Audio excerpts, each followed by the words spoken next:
Assalamualaikum warahmatullahi wabarakatuh. Apa kabar rekan-rekan? Semoga dalam keadaan sehat dan baik-baik saja. Kali ini saya akan menyampaikan pemahaman dasar ergonomi dan manual handling, dasar hukum legal ergonomi di tempat kerja, faktor risiko ergonomi, dan yang keempat adalah work related musculoskeletal disorder atau WMSDS. Apa itu ergonomi? Adalah sebuah cara mendesain tempat kerja, cara kerja dan alur kerja untuk mengakomodasi kemampuan dari pekerja. Jika pekerjaan dilakukan dengan posisi yang janggal atau membutuhkan usaha berlebih, maka kelelahan dan ketidaknyamanan bisa saja terjadi. Biaya langsung yang mungkin timbul akibat ergonomi adalah pengobatan akibat gangguan pada sistem tulang dan otot. Biaya tidak langsung akibat ergonomi dapat berupa tingginya turnover, tingginya kealpaan, dan biaya training bagi tenaga kerja. Masalah-masalah ini timbul karena pekerja memiliki karakteristik yang berbeda. Ada yang bertubuh tinggi, ada yang kurang, ada yang besar, dan ada yang memiliki ukuran yang tidak terlalu besar. Sehingga persoalan di dalam tempat kerja akan muncul.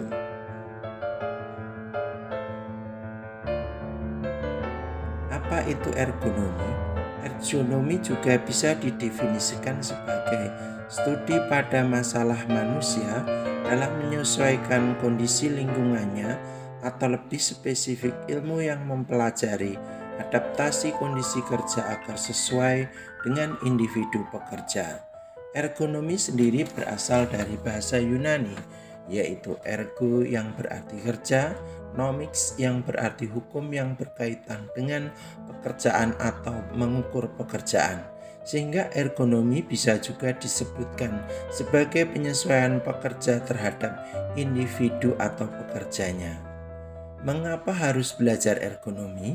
Potensi bahaya ergonomi dapat menyebabkan rasa sakit dan kecelakaan yang menyebabkan disabilitas pada sendi dan otot pada beberapa sektor industri, terutama akibat pekerjaan manual handling.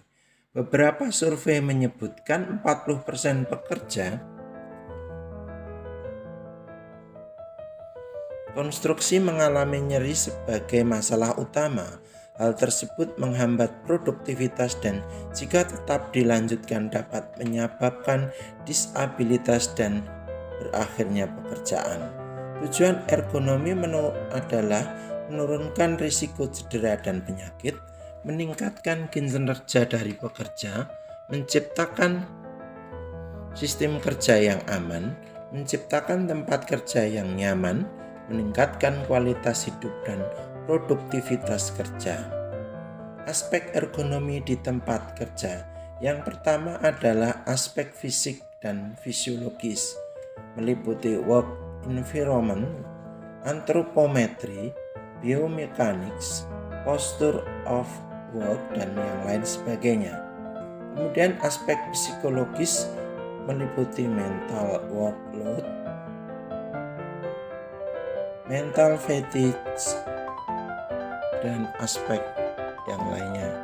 Aspek organisasi kerja yaitu P2K3, asosiasi profesional, keterlibatan pakar akademisi, dan desain tempat kerja meliputi work design, workstation, tool, information processing, dan work procedure.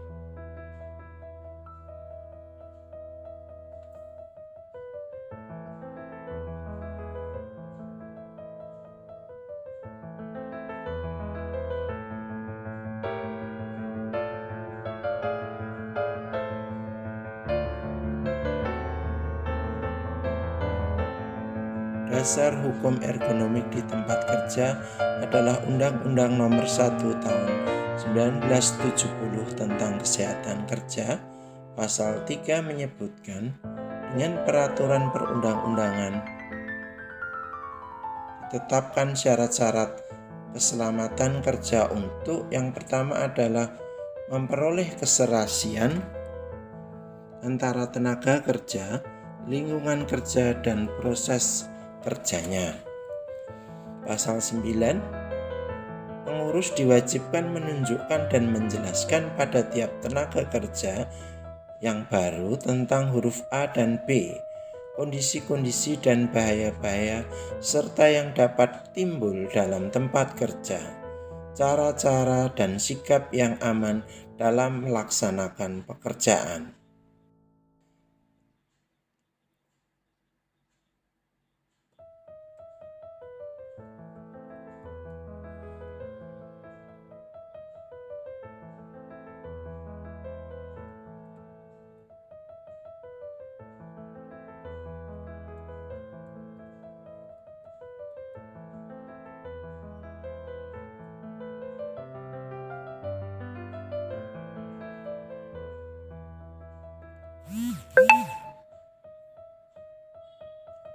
Selanjutnya adalah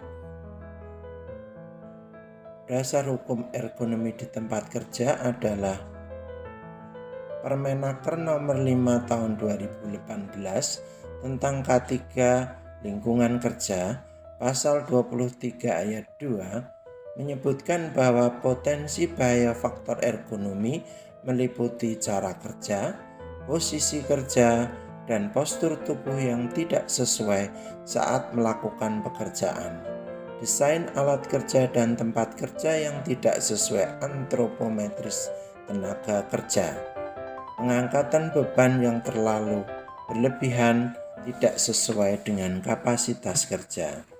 Di dalam laboratorium surfacing, dispensing, maupun tempat refraksi dan lensa kontak yang nanti menjadi tempat Anda bekerja untuk pengangkatan beban yang melebihi kapasitas, saya rasa akan sangat kecil.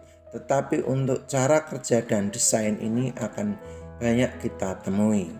Definisi terkait ergonomi menurut Permenaker nomor 5 tahun 2018 tentang K3 dan lingkungan kerja adalah yang pertama, higien.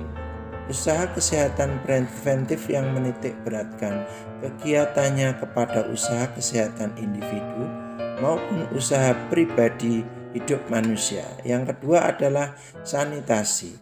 Usaha kesehatan preventif yang menitik beratkan kegiatan kepada usaha kesehatan lingkungan hidup manusia. Yang ketiga adalah lingkungan kerja. Aspek higien di tempat kerja yang di dalamnya mencakup faktor risiko fisika, kimia, biologi, ergonomi, dan psikologi. Faktor ergonomi adalah faktor yang dapat mempengaruhi aktivitas tenaga kerja yang disebabkan oleh ketidaksesuaian antara fasilitas kerja yang meliputi cara kerja, posisi, alat kerja, dan beban angkat terhadap tenaga kerja. Yang terakhir adalah antropometri, yaitu studi tentang pengukuran yang sistematis.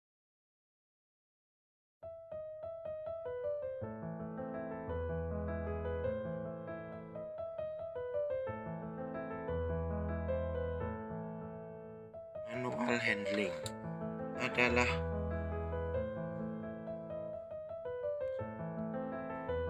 aktivitas umum yang dilakukan hampir di seluruh lokasi kerja.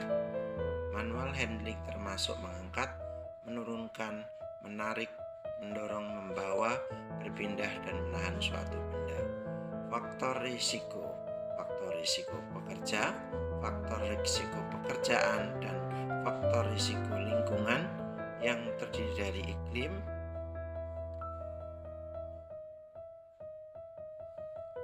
baik fisik maupun psikologis. Siapa yang mungkin berisiko? Selanjutnya, risiko yang ditimbulkan oleh pekerjaan yang tidak ergonomi biasanya berdampak pada pekerja dengan pergerakan yang berulang-ulang selama bekerja. Terima kasih atas perhatiannya. Sampai bertemu kembali di pertemuan selanjutnya.